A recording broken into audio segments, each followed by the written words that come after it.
Yo, what is up guys, Destroyer here, and today I want to bring you guys a new video, and this video is all about the legendary weapons that come from the remastered raids of Age of Triumph. Now, there are a ton of these weapons, and a bunch of them actually have incredible perks going towards the raid, and as well going towards anything else in PvE, and some are even amazing in PvE. So let's hop into the best one out of any of them, Fatebringer. If you don't already know about Fatebringer, it is the God hand cannon with Firefly explosive rounds and Outlaw the God roll for hand cannons, as well as it has amazing stats with high impact and amazing range. This is definitely just the best weapon there is for hand cannons, in my opinion. You can't get anything better, and it's a guaranteed stat roll, so this weapon is definitely worth grinding out. And the good thing, so the thing with these legendary primaries, the exotic primaries, the only changes, they will have the burn and they have a different paint job.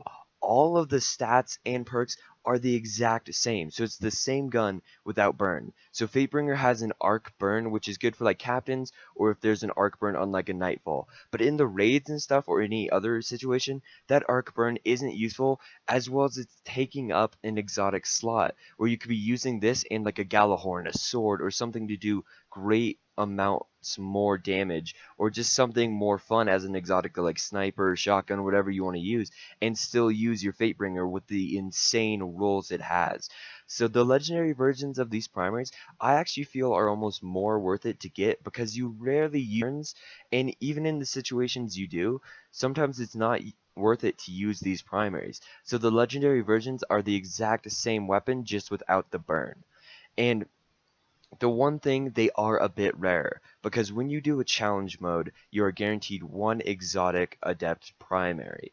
But when you just do the raid, even if you do the challenge, you're not guaranteed any of the legendary weapons, especially these primaries. So if you don't have some of these legendary primaries, I would recommend going into the raid when it's not the weekly raid and doing it, because it has a high chance of dropping these, since you're not getting a slot taken up by the exotic primaries. So you still have a good chance of getting these, as well as you can get the Vex Mytho class without even doing the challenge. So it's definitely worth it to go back in and grind some of these, even when it's not the weekly, trying to get some of these god weapons. The next one I wanted to talk about was the Chaos Dogma. If you guys do not know this weapon, it is triple tap and triple double. And I would use extend mag if you guys don't know on this weapon. Basically, if you're shooting a boss, you can actually do boss damage with this weapon very easily, because with triple tap and triple double, if you keep hitting precisions, you will never have to reload ever. You can just keep firing until, well, basically until you run out of actual ammo in the entire gun, because this thing just fires forever, and it will allow you, if there's a still target, to get insane amounts of damage just poured into them very quickly.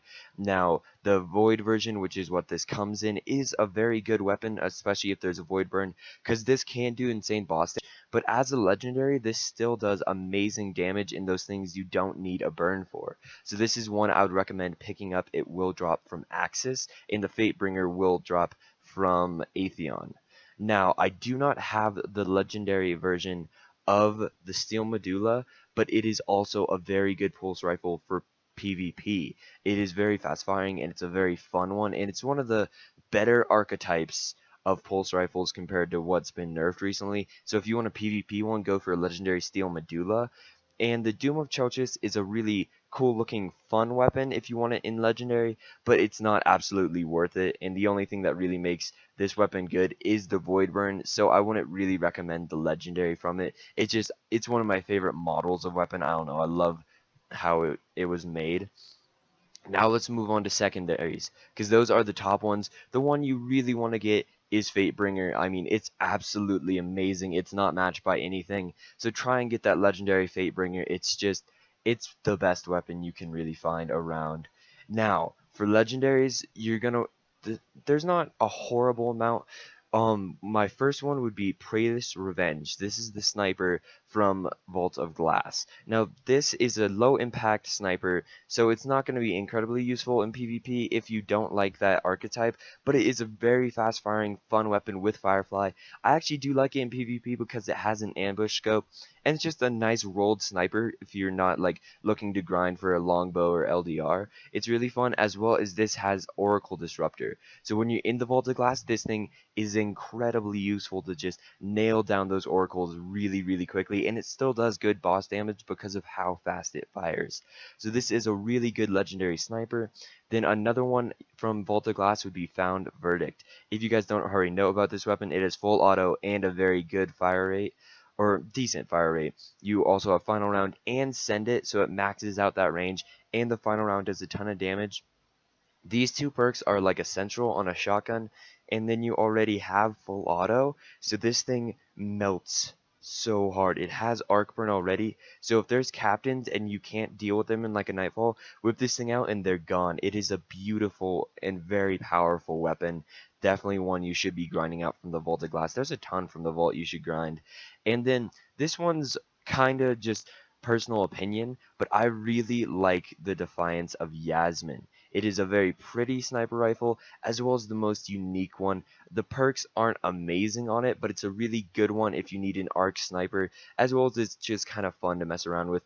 It's a it's a pretty cool legendary one, but from King's Fall, there's not too many secondaries you're going to really want to be using. The shotgun's not too great. But another one that I don't have in my inventory right now is the Sword Breaker. Now, that is a shotgun from Crota.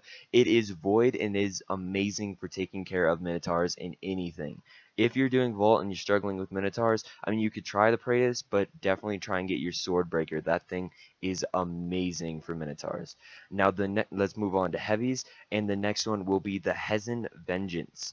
If you guys don't already know about this one, this is the rocket launcher from Vault of Glass. It's a pretty basic design, but it has some good perks. It has tripod, allowing you to have 3 rockets, which is amazing. Javelin, boosting that velocity, and Merv Mini. It's kind of like Cluster Bomb, and it does about the same damage, but is like the first version before it was really made into Cluster Bomb. It's a really good rocket launcher, high damage, kind of like Galahorn, without tracking, but you do have tripod, so that is amazing for just pouring in rockets. So it's a really fast damager and fun, and it's amazing for Axis because it damages all of his legs at once. It's this, the Future War Cult, rocket launcher and the Croto rocket launcher are the 3 that really just take out Axis in no time at all. Now, the next one, of course, this is another necessary one that you really need to get. The Hunger of Crota. Basically, it's the mini Galahorn. You have tracking, you have heavy payload, which increases the blast radius actually, which is really nice, and cluster bombs. Now, basically, cluster bombs are Wolfpack rounds that fall to the ground. It's a bunch of grenades, does the exact same thing, except it does better damage on axes, actually. It is amazing. I love the Crota design on it. It looks really good, and it's a really, really powerful rocket launcher. So if you ever want to use one of these exotic primaries, but you're like, oh man, I really want to use Galahorn, that's where you need Hunger of Crota. It can do almost the same damage, just a little bit less, and it is an absolute beastly rocket launcher. It drops off of Crota, and it seems to be a bit more rare, especially because if you're not doing the challenge. I see a lot of people getting it when you're not doing the challenge because you're not worried about the primary drops taking its spot, but it is definitely a rare rocket launcher, but totally necessary. So if there were any weapons I would recommend going and getting right now, it would be the Fatebringer, and the Hunger of Crota. Those are the 2 you really need because they just help your gameplay in general, especially in PvE. So, go to Atheon for Fatebringer. You don't even have to run on the challenge mode. It's almost better that way. And Hunger of Crota, you're going to be getting, of course, from Crota. And these legendary weapons are the exact same, or these legendary primaries are the exact same stat rolls as their exotic versions, except they don't take up the exotic slot, so you can use other things that will help you do damage, and they're definitely worth it to grind out and just amazing to use in all sorts of different scenarios. So hopefully this video has been informational for you guys. Don't forget to drop a like down below, subscribe for more Destiny and World of Warcraft, and I will see you guys later. See you guys.